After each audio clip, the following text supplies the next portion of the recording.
ప్రపంచాన్ని మా నాన్న నాకు పరిచయం చేశాడు. ఇంత అందమైన ప్రపంచం నాది. నా ప్రపంచమే నన్ను నిర్దాక్షిణ్యంగా సమాజంలో దోషిగా నిలబెట్టింది.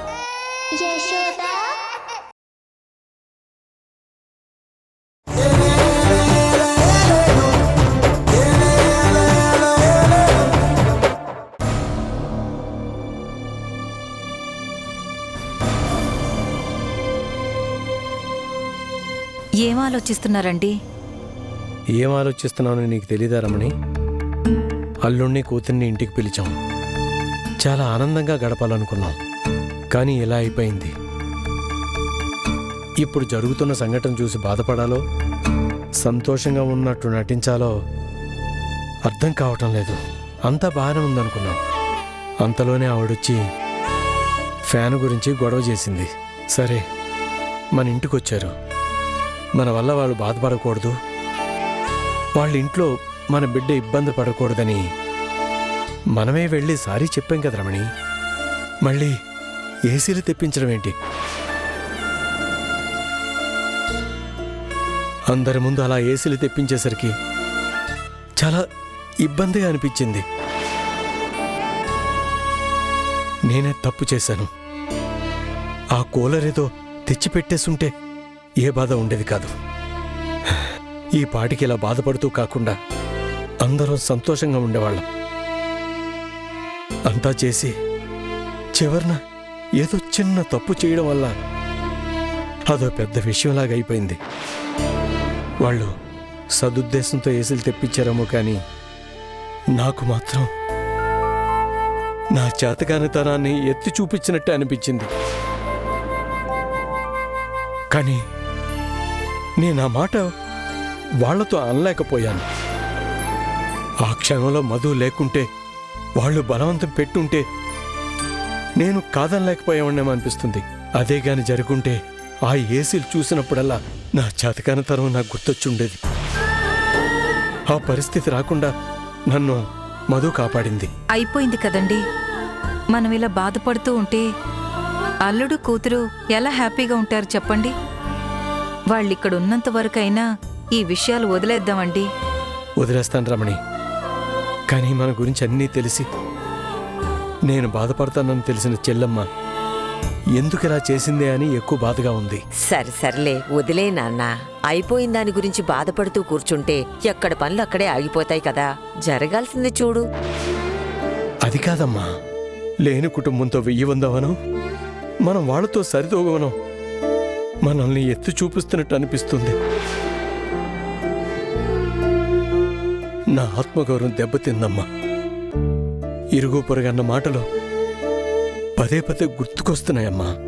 ఎందుకు నాన్న అయిపోయిన దాని గురించి ఆలోచిస్తూ ఇంతలా బాధపడుతున్నారు? మీ గురించి, మీ మనస్తత్వం గురించి తెలియక తప్పించుంటారు. కానీ మీరేమనుకుంటారో, మీ గురించి నలుగురు ఏమనుకుంటారో అని క్లియర్గా చెప్పి వెనక్కి పంపించేశాం కదా నాన్న. ఇంకా ఎందుకు దాని గురించి ఆలోచిస్తూ బాధపడుతున్నారు?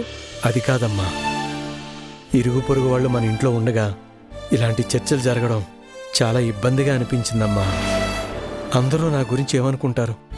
అంత గొప్పింటి బిడ్డ మన ఇంటికి అల్లుడిగా వస్తే ఒక పూట కూడా సరిగ్గా చూసుకోవడానికి గతి లేనివాడిని అనుకోరా అమ్మా? అంత గతి లేనప్పుడు అంత పెద్దింటి నుంచి అల్లుడిని తెచ్చుకోవడం ఎందుకు? వాడికి సరితూగేవాడిని అల్లుడిగా తెచ్చుకోవచ్చు కదా. ఇలా రకరకాలుగా మాట్లాడుకుంటారు కదమ్మా. రేపటి నుంచి ఊళ్ళో ప్రతివాడు దీని గురించే మాట్లాడుకుంటూ ఉంటాడు. ఇది వరకు కనిపించిన ప్రతివాడు అల్లుడు కూతురు ఎప్పుడెప్పుడు వస్తారో అని అడిగేవారు. రేపటి నుంచి మీ వియ్యంకులు ఏసీలు తెప్పించారంట అని అడుగుతారు కదమ్మా.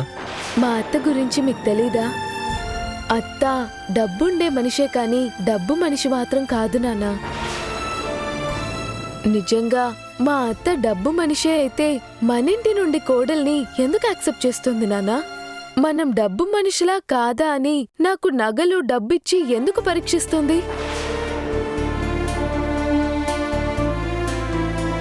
ఆయన దృష్టిలో మనం తక్కువ కాకూడదనో, ఆయనకు కావాల్సిన సౌకర్యాలు కల్పించడంలో మనం ఎక్కడ ఇబ్బంది పడతామో అని ఇలా ఆలోచించుంటుంది నాన్న. కానీ ఇలా జరుగుతుందనుకోలేదు కాబట్టే సమస్య. ఇది ఒక అందుకు మన మంచి కోసమే అనుకుందాం నాన్న. వాళ్ళు ఇలా తెచ్చారు కాబట్టే వాళ్ళ మనసు ఎలా ఆలోచిస్తుందో మనకి తెలిసింది. మన మనసులో అనిపించిన విషయాన్ని వాళ్ళకి క్లారిటీగా చెప్పేశాం కాబట్టి మనమేం ఆలోచిస్తున్నామో వాళ్ళకి తెలిసింది.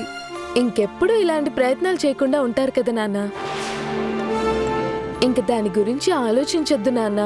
ముఖ్యంగా మా అత్తయ్య గారు చేసిన పని గురించి మీరు బాధపడకండి. ఆవిడ కూడా ఒకరిని వేలెత్తి చూపించే మనిషి కాదు నాన్న, చాలా మంచివారు. నేను దగ్గరుండి చూస్తున్నాను కదా నాన్న. ఆవిడిలా చేయడంలో మన మంచి కోరడం తప్ప మనల్ని తక్కువ చేయడం మాత్రం ఆవిడ ఉద్దేశం అయ్యుండదు నాన్న. ఏంటి ఇంకా ఇవో ఆలోచిస్తూ బాధపడుతూ ఉంటారా? అక్క బావల గురించి పట్టించుకోరా? టైం టు ఎంజాయ్, సెలబ్రేట్ చేద్దాం పదండి, రండి. మళ్ళీ ఏం ప్లాన్ చేసావే? ప్లాన్స్ అనేవి చెప్పకూడదు నాన్నమ్మ, టైం అవుతుంది, రండి రండి నాన్న, రామ్మ పదక్క.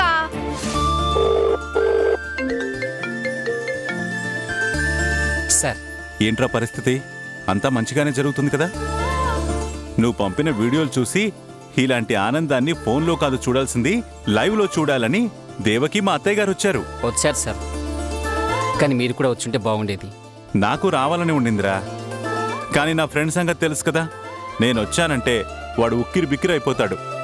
పైగా మేమందరం వస్తే మమ్మల్ని చూసుకోవాలా, కూతురు అల్లుణ్ణి చూసుకోవాలా అని కన్ఫ్యూజ్ అయిపోతాడు, కంగారు పడిపోతాడు.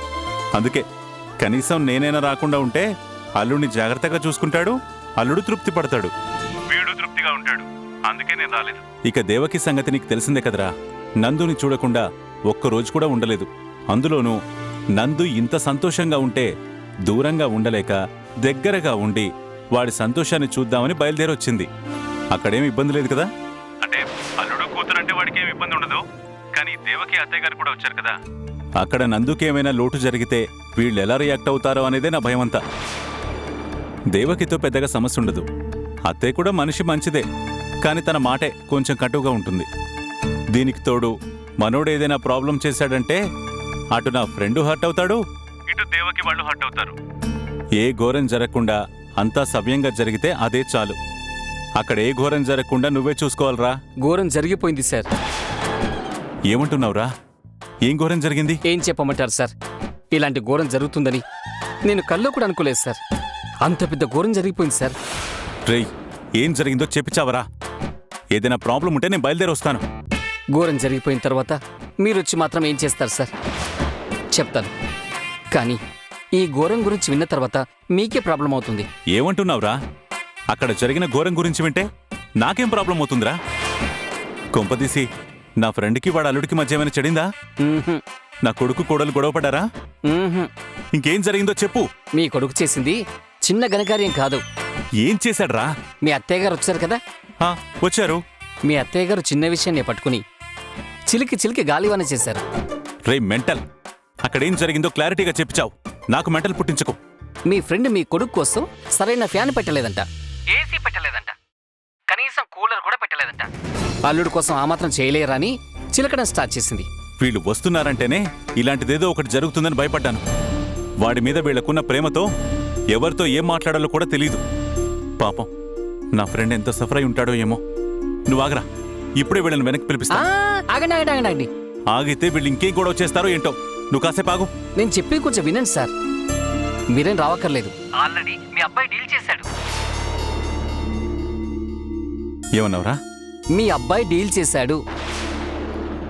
మీ స్నేహితుడు హట్ అవ్వకూడదని కాదు కాదు కాదు, వాళ్ళ మామగారు హట్ అవ్వకూడదని, మీ అత్తగారు మాట్లాడింది తప్పు అని వేలెత్తి చూపించడమే కాకుండా ఆవిడ గారి చేత వాళ్ళ మామగారికి సారీ కూడా చెప్పించాడు. వాడెలా సారీ చెప్పించాడ్రా? ఎలా అంటే ఏం చెప్తాం, మీ అత్తయ్య గారు మాట్లాడిన మాటలు తప్పుగా ఉన్నాయి కాబట్టి తప్పు అని చెప్పాడు. వాళ్ళ మామగారు హట్టేరని భావించి సారీ చెప్పించాడు. షాక్ అవ్వడం మా అందరం అంతయింది. పర్లేదురా, చాలా మెచ్యూర్డ్గా డీల్ చేశాడు. నేనుంటే నా ఫ్రెండ్ తరపున ఎలా నిలబడి ఉంటానో వీడు కూడా అలాగే నిలబడ్డాడ్రా. అంతేకాదు సార్, మీ ఆవిడ గారు కూడా ఇంకో ఘోరం చేశారు. ఇంట్లో ఏసీ లేవని కొత్త ఏసీలు ఆర్డర్ చేసి ఇంటికే తెప్పించేశారు. అది కూడా మీ అబ్బాయి హ్యాండిల్ చేసి ఆ ఏసీల్ని వెనక్కి పంపించేశాడు. మీ అబ్బాయిని ఏమో అనుకున్నాను కానీ చాలా డెవలప్ అయిపోయాడు సార్. అంతా మీరు అగ్రిమెంట్ చేయించడం వల్లే అనుకుంటాను సార్. మొదట్లో మీరు అగ్రిమెంట్ రాయమన్నప్పుడు మీ మీద చాలా కోపం వచ్చింది సార్. మనసులో చాలా చెండాలంగా తిట్టుకున్నాను. కానీ ఇప్పుడు మీ అబ్బాయిలో వచ్చిన మార్పును చూసిన తర్వాత మనసులోనే మీకు సారీ చెప్పున్నాను సార్. అగ్రిమెంట్ బాగా వర్కౌట్ అయింది సార్. ఇక్కడ అందరితో కలిసి హ్యాపీగా ఉంటున్నాడు సార్. బిజినెస్ విషయాల జోలికి అస్సలు పోవట్లేదు. ఏదైనా ప్రాబ్లం వస్తే పెదరాయిల్లో దూరిపోయి తీర్పులు ఇచ్చేస్తున్నాడు. ఆ తీర్పుల్లో కూడా తన మనాన్ని పార్షాలిటీ చూపించకుండా న్యాయంగా తీర్పిస్తున్నాడు. అంతా అగ్రిమెంట్ మహిమే సార్. అదేరా సీనియారిటీ అంటే. మొగుడు పెళ్ళాల మధ్య సమస్యల్ని ఎలా పరిష్కరించాలో నాకు తెలుసురా. ఒప్పుకుంటున్నాను సార్. 6 నెలలు కలిసుంటే మీ అబ్బాయిలో మార్పు వస్తుంది అన్నారు. కానీ ఒక్క రోజులోనే ఇంత మార్పుని ఎక్స్పెక్ట్ చేయలేదు సార్. మీ నోటి నుంచి ఏదొస్తే అది జరిగేలా ఉంది సార్. రాజారావు అంటే ఏమనుకుంటున్నావురా? సార్, అదే మనసుతో అదే నోటితో నాకు పెళ్లి కావాలని, నేను ఇలాంటి అల్లుడి మర్యాదలు ఎంజాయ్ చేయాలని కోరుకోండి సార్. జరుగుతుందిలేరా. ఈ మాట చాలు సార్. ఇక్కడ ఆ పెళ్లి జరిగిపోయినట్టే. సర్లే, నువ్వు వెళ్ళు. ఇంకే ఘోరాలు జరగకుండా చూడు. ఏదైనా జరిగితే నాకు ఫోన్ చేసి చెప్పు. బయలుదేరి వచ్చేస్తాను. అలాగే సార్. ఏదేదో చెప్పావు. వాళ్ళని తలదించుకునేలా చేస్తాను అన్నావు. మళ్ళీ మనమే తలదించుకునేలా చేశావు. అప్పుడే నాకైనా ఇంటి లోపల అవమానం జరిగింది. ఇప్పుడు నీకు ఇంటి బయట ఇరుగు పొరుగు వాళ్ళు చూస్తుండగా అవమానం జరిగింది. అసలు ఏం చూసుకునే వీళ్ళకింత పొగరు? మింగ మెతుకు లేకపోయినా అహంకారానికి మాత్రం కొరత లేదు. వాడికంటే వాడి కూతురు అస్సలు ఆగడం లేదు. మాటకి మాట సమాధానం చెప్తుంది. అరే, అత్తనే గౌరవం అయినా ఉందా దానికి? దాని సంగతి పక్కన పెట్టు. మనోడి గురించి ఆలోచించు. అసలు వాడేం చేస్తున్నాడో వాడికైనా తెలుస్తుందా? అసలు మనం ఏం చేస్తున్నాం, ఎవరి కోసం చేస్తున్నాం అని కూడా ఆలోచించకుండా వాళ్ళకి సపోర్ట్ చేస్తాడేంటి దేవకి? అప్పుడేమో నాతో సారీ చెప్పించాడు. ఇప్పుడు నీతో సారీ చెప్పించలేదంతే. మిగతా అంతా ఎంత చెయ్యాలో అంత చేశాడు. వాడికి వీళ్ళేదో మందు పెట్టినట్టున్నారు. మనం ఏం చేసినా వాడు వాళ్ళని వెనకేసుకొస్తుంటే ఇంకా మనం ఏ నమ్మకంతో ఇక్కడ ఉండాలి దేవకి? వాడు మన చెయ్యి దాటిపోయాడు. మొగుడు పెళ్ళాలి ఏకమైపోయి మనల్ని ఏకలా తీసి పారేస్తున్నారు. ఇంకా ఇక్కడే ఉండాలంటే నా వల్ల కాదు. నాకు బీపీ పెరిగిపోతుంది. ముందు మనం ఇక్కడి నుంచి వెళ్ళిపోదాం. పద దేవకి. ఆవేశపడకమ్మా. చెయ్యి దాటిపోయాడని వదిలేసి వెళ్ళిపోతే మనకే నష్టం. వాడిని మన చేతుల్లోకి తెచ్చుకోవాలనే కదమ్మా మనం ఇక్కడికి వచ్చింది. ఇలా మధ్యలో వదిలేసి వెళ్ళిపోతే వాళ్ళకింకా లోకువైపోతాం. కనీసం మనం ఇక్కడ ఉంటే అయినా వాళ్ళు సంతోషానికి దూరంగా ఉంటారు. నాకైతే ఇక్కడ ఉండాలంటేనే పరమ చిరాగ్గా ఉంది. ఇక్కడే ఉండి వాళ్ళతో ఇంకా మాటలు అనిపించుకోవడం కంటే ఇక్కడి నుంచి వెళ్ళిపోయి మన మర్యాదని కాపాడుకోవడం మంచిది. నా మాట విని వెళ్ళిపోదాం పదదేవకి. ఏంటి బామ్మ, రావడం మీ ఇష్టమే, పోవడం మీ ఇష్టమేనా? వచ్చేటప్పుడు చప్పా పెట్టకుండా వచ్చారు. భోజనాలు చేయమంటే చేసి వచ్చామని చెప్పారు. ఇప్పుడేమో చప్పా పెట్టకుండా వెళ్ళిపోదాం అనుకుంటున్నారా? అంతా మీ ఇష్టమేనా? కనీసం మా ఇంట్లో ఒక్క పూట కూడా భోజనం చేయకుండా వెళ్ళిపోతారా? అమ్మా దివ్య, మీరేం చెప్పొద్దు అత్తయ్య. మీరు రాత్రి వరకు ఉండి భోంచేసి వెళ్ళాలి. తిండి తిప్పల కోసం ఇంత దూరం రాలేదమ్మా. అయినా మీ వాళ్ళు మాకు కడుపు నిండా పెట్టారు కదా, ఇంకేం భోంచేస్తాంలే. మీకు బీపీ ఎక్కువైనట్టుంది. రండి, మా నాన్నమ్మ బీపీ మాత్రలున్నాయి, వేసుకుందరు గాని.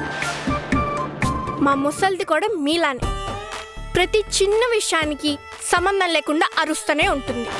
అలా అరిచిన ప్రతిసారి ఒక మాత్ర వేసుకుంటే సరిపోతుంది, ఇట్ట తగ్గిపోతుంది. ఆఖరికి దీనికి కూడా లోకువైపోయాను. ఇది కూడా నన్ను దెప్పి పొడుస్తుంది. ఏంటి బామ్మ, మనసులో ఏదో అనుకుంటున్నట్టున్నారు? మీ బీపీ నేనెలా తగ్గిస్తాననుకుంటున్నారా?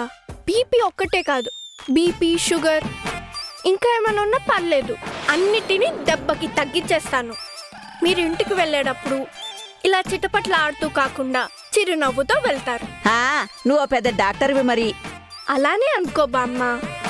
ఇప్పుడు ఒక ప్రోగ్రాం పెడతాను. ఆ ప్రోగ్రాంలో మీరు పార్టిసిపేట్ చేస్తే చాలు, మీలో ఉన్న ప్రెషర్ అంతా పారిపోతుంది. బీపీ షుగర్లు కూడా పరారైపోతాయి. ప్రశాంతంగా ఉంటుంది. ఏ పనికి మన ప్రోగ్రామో పెట్టుంటారు. మాకంత ఓపిక లేదులే, నువ్వు వెళ్ళి ఆడుకోపో. పనికి మాలిన ప్రోగ్రాం కాదు బామ్మ, అందరికి పనికొచ్చే ప్రోగ్రామే. మీరు అబ్బాయి తరపున వాళ్ళు, మేము అమ్మాయి తరపున వాళ్ళం. ఇరు కుటుంబాల మధ్య పాటల ప్రోగ్రాం పెట్టుకుందాం. ఎవరు గెలుస్తారో చూసుకుందాం. ఇప్పుడు పడుతున్న పాటలు చాలవన్నట్టు ఇంకా పాటలు కూడానా? అవన్నీ మా వల్ల కాదు, మీరే చూసుకోండి. ఇదిగో, ఇందులోకి నా మనవాణ్ణి మాత్రం లాక్కండి. అసలే ఇలాంటివన్నీ వాడి గెట్టవు. అసలు ప్రోగ్రామే బావగారి కోసం బామ్మ. వాడికి ఇలాంటివన్నీ ఇష్టం ఉండవమ్మా. ఎందుకు వాడిని ఇబ్బంది పెట్టడం? వాడేదైనా అంటే మీరు ఇబ్బంది పడ్డం అవసరమా? ఏంటి ప్రోగ్రామ్ అంటున్నారు? మళ్ళీ ఏదైనా ప్లాన్ చేశారా? అవును, పాటల ప్రోగ్రాం ఏర్పాటు చేశాం. సూపర్ అయితే. ఇంతకాలానికి నా టాలెంట్ని నిరూపించుకోవడానికి అవకాశం వచ్చిందన్నమాట. ఓ, మీరంత పెద్ద సింగరా? అవును. ఒకరోజు బాత్రూంలో నేను పాట పాడుతుంటే నా స్నానం అయ్యే లోపు మా కాలనీ వాళ్ళంతా మా ఇంటి ముందు ఉన్నారు. అప్పుడు అర్థమైంది నా పాటకి ఎంతమంది ఫ్యాన్స్ ఉన్నారో అని. బాత్రూమ్ సింగరా?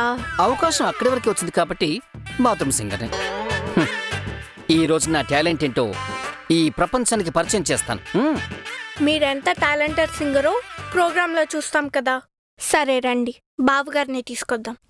బామ్మ, అత్తయ్య గారు మీరు కూడా రెడీగా ఉండండి.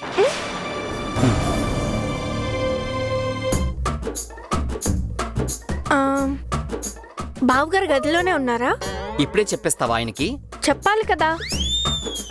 ప్రోగ్రామ్ ఏంటో ప్లాన్ ఏంటో తెలియకుండా సడన్ గా తీసుకొచ్చి కూర్చోపెడితే తెల్లమొహం వేసుకుని కూర్చొని ఉంటారు.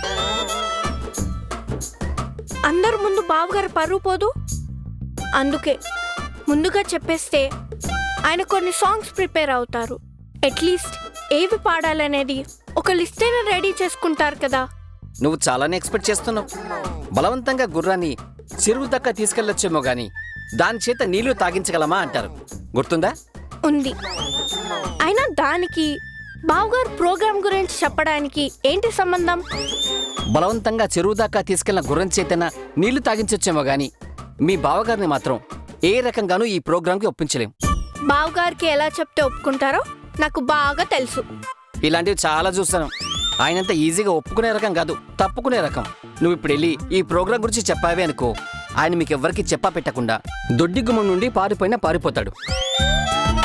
నువ్వు తొందరపడి ప్రోగ్రామ్ని పాడు చేయకు. నేను చెప్పినట్టు చెయ్యి. ముందు ప్రోగ్రామ్ని ప్లాన్ చెయ్యి. లాస్ట్ మినిట్లో ఆయన ఎలా తీసుకురావాలో నాకు తెలుసు. మన ఇద్దరం కలిసి పట్టుకుందాం. సరే, ఓకే, డన్. సంబరాల రాంబాబు గారు, పదండి వెళ్దాం. సంబరాల రాంబాబు ఏంట్రా గాడిదా? ఇవాళ సంబరం మొత్తం మీదే కదా సోంబాబు. పిచ్చి పిచ్చి పేర్లతో పిలిస్తే చంపేస్తాను. సర్లేండి పుల్లయ్య గారు, వెళ్దాం పదండి. ఒరే, నీకు దండం పెడతాన్రా, అలా విచిత్రమైన పేర్లతో పిలవుకురా. నా పేరు నేనే మర్చిపోతున్నాను. సర్లే, పిలవను, రండి వెళ్దాం. ఎక్కడికి? ఇంటి అల్లుడిని పాటల పల్లకిలో ఊరేగిద్దామని పిలుస్తున్నాం. రండి బావగారు. పాటల పల్లకిలో ఊరేగిస్తారా? యా, మీ మరదలందరికీ పాటల ప్రోగ్రాం పెట్టింది. వచ్చి మీరు కూడా పాడండి. ఏంటి, పాట పాడాలా? నాకు వేలం పాట పాడటమే రాదు. ఇంకా పాటలు ఎలా పాడతాను? దివ్య, నాతో కాదు గాని మీరిద్దరూ వెళ్ళి హ్యాపీగా పాడుకోండి. అసలు ప్రోగ్రామే మీకోసం, మీరు లేకపోతే ఎలా? పదండి బావగారు, వెళ్దాము. పదండి పదండి, అక్కడ అందరూ వెయిటింగ్. రా బావా, పాడదాము. పాడడం నా వల్ల కాదు. కావాలంటే మీరు పాడండి, నేను వింటాను. వింటూ కూర్చోడానికి ఈ ఏర్పాట్లు ఎందుకు? టీవీలో పాడుతా తీగా పెడితే సరిపోతుంది కదా. ప్లీజ్ నన్ను వదిలేయండి. ప్రసక్తే లేదు బావగారు. నేను పాడానంటే పారిపోతారు చెప్తున్నా. మరేం పర్లేదు బావగారు, మీరు రండి. వద్దు, వద్దు దివ్య. అత్తవాళ్ళు అటువైపు, అమ్మవాళ్ళు ఇటువైపు. నాకు పెళ్ళాక నేను ఆ ఇంటి కోడల్నే అయినా పుట్టింటికొచ్చాను కాబట్టి నేను మా అమ్మ వాళ్ళ తరపున ఆడతాను. అదెలా కుదురుతుంది? నువ్వు మా ఇంటి మనిషివి కాబట్టి మా తరపున పాడాలి. బావగారు, ఇక్కడ ప్రధాన పోటీదారులు కుటుంబాలు కాదు, పెళ్లి కొడుకు పెళ్లి కూతురు. ఇద్దరు ఒకే వైపు ఉంటే పోటీ ఎవరు పడతారు? మీ ఇద్దరు చెరో వైపే ఉండాలి. పోటీ అంటున్నారు? మా సైడేమో మేము ముగ్గురమే ఉన్నాం, మీ సైడేమో అంతమంది ఉన్నారు. ఇది పోటీ ఎలా అవుతుంది? మా వైపు కొంతమందిని పంపించండి. ఈయన ఉన్నారు కదా, అసలే ఈయన వెరీ టాలెంటెడ్ అంట. అందులోనూ మీ పిఏ కదా, మీ వైపు పెట్టుకోండి. లేదమ్మా, నేను ఆఫీస్ పనుల వరకే ఆయనకి పియ్యని. ఇలాంటి పర్సనల్ విషయాల్లో నాకు నేనే బాస్ని. నా నిర్ణయం నేనే తీసుకుంటాను. నేను మద్దమ్మ వైపే ఉంటాను. రే ఎరుతర్, తిన్నింటి వాసలు లెక్క పెడుతున్నావా? జీతం నా దగ్గర తీసుకుని వాళ్ళ వైపు ఉంటానంటావా? మర్యాదగా వచ్చి కూర్చో. పని చేసిన దానికి జీతం ఇస్తున్నారు, ఇప్పుడు పాడడానికి జీతం ఇస్తున్నట్టు గదమైస్తారేంటి? రేయ్, వస్తావా రావా? రా.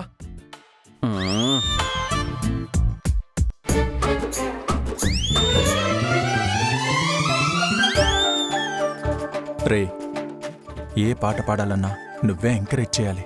నేనేదో ఒకటి మేనేజ్ చేస్తుంటాను. ఏంటి అన్నే పాడుతుంటే మీరు ఊరికే కూర్చొని మేనేజ్ చేస్తారా?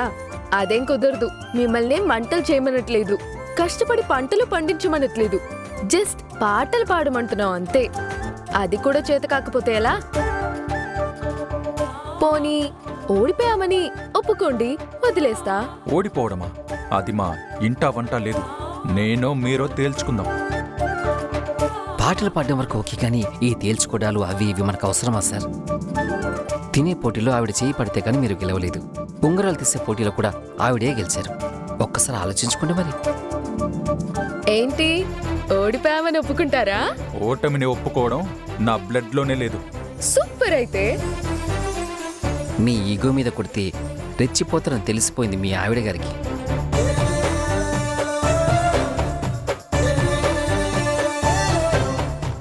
నిన్ను చూడగానే చిట్టి గుండె గట్టిగానే కొట్టుకున్నదే, అదేమిటే? నిన్ను చూడకుంటే రెండు కళ్ళు ఒకటినొకటి తిట్టుకున్నవే, అదేమిటే? ఏమిటో ఏం మాయా చేసినావే కంటి చూపుతోటి, ఏమిటో ఇదేమి రోగమో అంటు నుంచినావే ఒంటి ఊపుతోటి, ముంచే వరదలా కాల్చే ప్రమిదలా చంపావే మరదలా.